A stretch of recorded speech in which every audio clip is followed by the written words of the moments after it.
kuni bitayotganini sezgan mustabid tuzum jon holatda talbasiga tushib, ittifoq xalqlari o'rtasida urush chiqarish hamda shu yo'l bilan vaziyatni qo'lga olish uchun mash'um rejalar tuzardi. 1989-yilning iyun oyida Farg'onada ana shunday fitna uyushtirildi.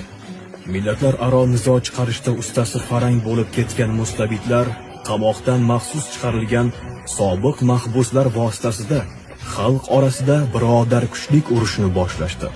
Minglab begunoh kishilar, norasidalar mash'um urushning qurboni bo'ladi.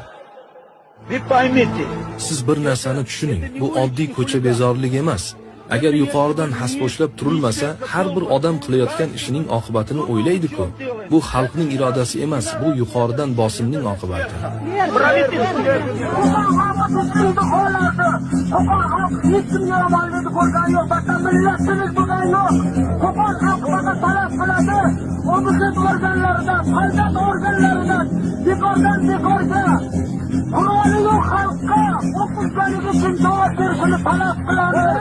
Uchinchi sababi shuki, bu orada vasvasa qo'zg'ab, o'zbek do'ppilarini kiyib turklarga qarshi kurashib, turkcha o'zicha go'yo turkcha kiyinib, turkcha qiyofada o'zbeklarga qarab tosh otib, o'zbeklarga qarab hujum qilganliklari, bu yerda arman xalqi ham, rus xalqi ham qatnashganligini va bu provokatsiya yuqoridan turib, Moskvadan turib uyushtirilganligini biz juda yaxshi bilamiz o'rtoqlar. O'shaning uchun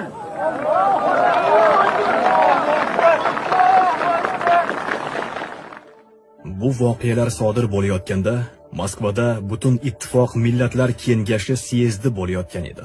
O'sha paytdagi hukumat rahbari Mixail Gorbachov minbardan turib, bu fojialarga musulmonlarning o'zi aybdor deb iddao qiladi. Syezdda ishtirok etayotgan muftiy Muhammad Sodiq vatanidagi bu ayanchli voqea xabarini eshitgach, ukasi Muhammad Aminga qo'ng'iroq qiladi.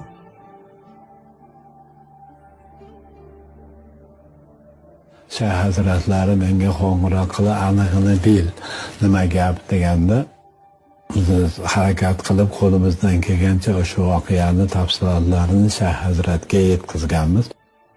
Bismillahirrahmanirrahim.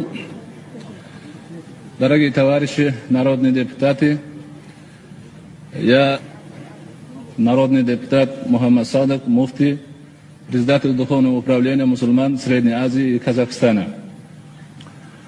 Я от имени многомиллионных мусульман, которые проживают в нашей стране. Keyinchalik Gorbachov o'zining noo'rin ayblovi uchun muftiy hazratlaridan uzr so'raydi.